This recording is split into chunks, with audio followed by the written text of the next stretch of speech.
Malakas na pag-ulan ang mararanasan ngayong araw sa Visayas, sa Northern Mindanao at ilang bahagi ng Luzon dahil pa rin sa low pressure area at shoreline.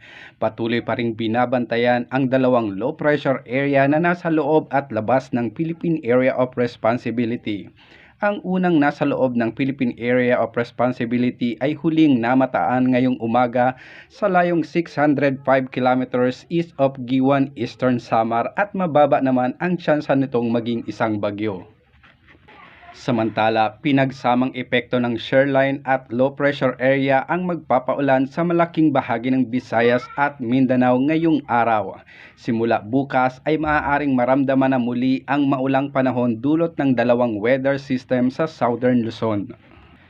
Ang pangalawang low pressure area na nasa labas ng Philippine Area of Responsibility ay huling namataan ngayong umaga sa layong 2,495 kilometers east of Mindanao. Base naman sa wind forecast map, mababa din ang tsansa nitong maging bagyo at kumikilos naman ito pa northwestward at wala itong direktang epekto sa ating bansa.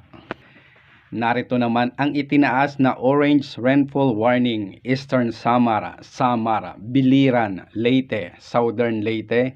Kaya asahan ang napakatinding buhos ng ulan na maaaring umabot sa 1 to 2 oras. Maging alerto sa banta ng pagbaha at pagguho ng lupa. Narito naman ang itinaas na yellow rainfall warning: Bohol, Northern Cebu at Cebu Central. Asahan ang malalakas na ulan na dulot ng heavy rains na maaaring maranasan sa loob ng 1-2 oras na maaaring magdulot ng pagtaas ng tubig na maaaring magpabaha sa mga mabababang lugar. Katumbas nito ang 7.5 mm or 15 mm ang dami ng ulan sa susunod na 1 hanggang 2 oras. Samantala, makakaranas pa rin ng katamtamang pag-ulan ang ilang bahagi ng Iloilo, Capiz, Guimaras at Negros Occidental.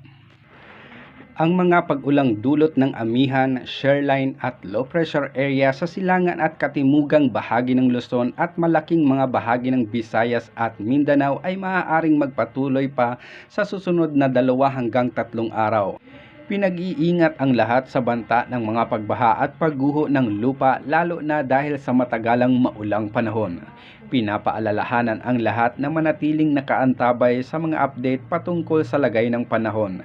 Manatiling nakatutok sa Weather Balita para sa mga bago pang update. Don't forget to subscribe. Thank you for watching.